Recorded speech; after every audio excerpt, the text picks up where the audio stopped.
बिस्मिल्लाहिर्रहमानिर्रहीम। उम्मीद करते हैं तमाम दोस्त ठीक होंगे, खैर खैरियत होंगे।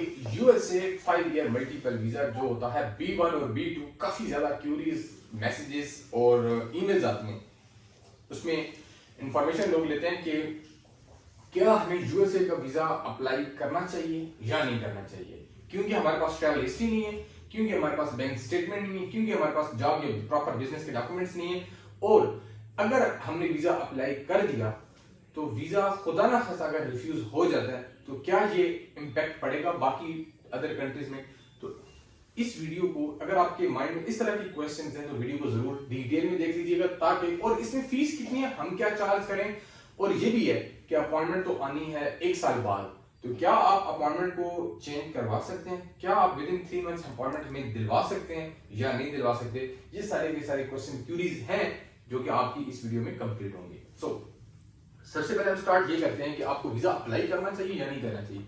तो हाँ जी, वीजा तो आपको जरूर अप्लाई करना चाहिए। उसकी रीजन ये है कि यूएसए वाहिद एक ऐसा कंट्री है जो आपका इंटरव्यू कंडक्ट करता है और आपका इंटरव्यू होता है वीजा ऑफिसर से, जिसमें वो सारी की सारी इन चीजों को मेंशन करता है और उसका फोकस होता है कि ये जो एप्लीकेंट है, is he A genuine visa Sikar या ट्रैवल करेंगे और वापस नहीं आएंगे, इनकी सोशल टाइज क्या है, इनका बिजनेस क्या है, इनका जॉब क्या है और इनकी इंटेंशंस क्या है एग्जैक्टली यूएसए ट्रैवल करने की।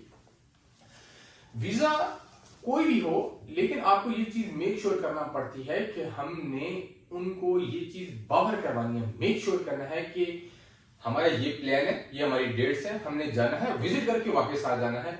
Most of the time visa officer इस चीज को नहीं देखता कि आपने कितने ट्रैवल किए हैं, कितनी कंट्रीज की आप ट्रैवल हिस्ट्री है, बट डायरेक्टली क्योंकि ऐसा हुआ है और परफेक्ट एक्सपीरियंस रहता है कि अगर आपका फ्रेश पासपोर्ट है और आपने यूएसए का वीजा अप्लाई किया है और आपको वीजा ग्रांट हो जाता है, तो बहुत ज्यादा डिफरेंट कंट्रीज ऐसे हैं जिस पर आपको ई वीजा मिल जाता है, जैसे कि टर्की। आपको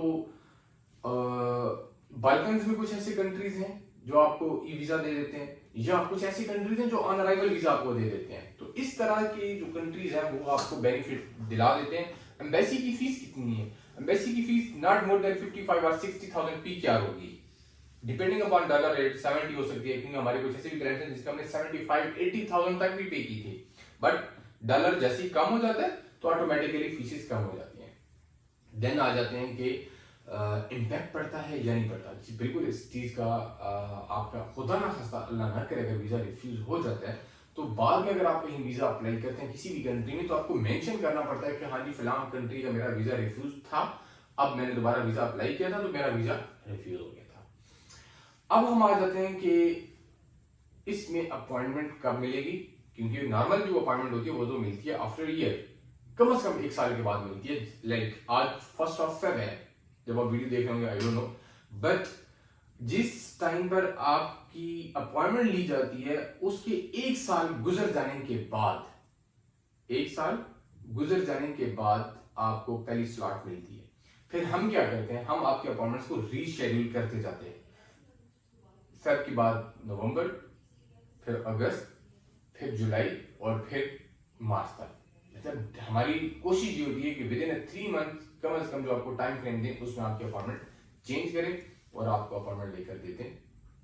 अटेम्प्ट जरूरी है, इसमें कोई डॉक्यूमेंटेशंस ऐसे नहीं चाहिए होते जिसमें आप कहें कि हमें कोई बैंक स्टेटमेंट, हमें कोई बिजनेस के डॉक्यूमेंट्स, आप पूरी फाइल को लेकर जाते हैं, लेकिन जो वीजा ऑफिसर होता है वो आपसे क्या लेता है, जस्ट आपका DS 160 का कंफर्मेशन पेज, आपका पासपोर्ट, दैट्स इट।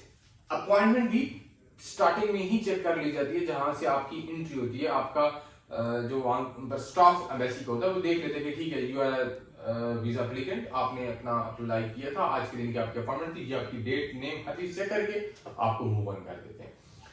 अप्लाई जरूर करें, चांस मिस ना करें। और अभी T20 वर्ल्ड कप भी आया हुआ है, आप उसमें डायरेक्टली उसको मेंशन ना करें कि हमें उस मैच के लिए जाना है, क्योंकि वो आपसे कहेंगे कि इससे पहले आपने कितने मैचेस देखे हैं लाइव। सो अगर आपको अपॉइंटमेंट जून के अंदर मिल जाती है, सॉरी मई के अंदर मिल जाती है या अप्रैल की मिल जाती है, तो फिर आप ये कह सकते हैं कि during my visit might possible मैं इंडिया पाकिस्तान का जो मैच होगा उसको भी लाइव जाकर देखूं स्टेडियम पर।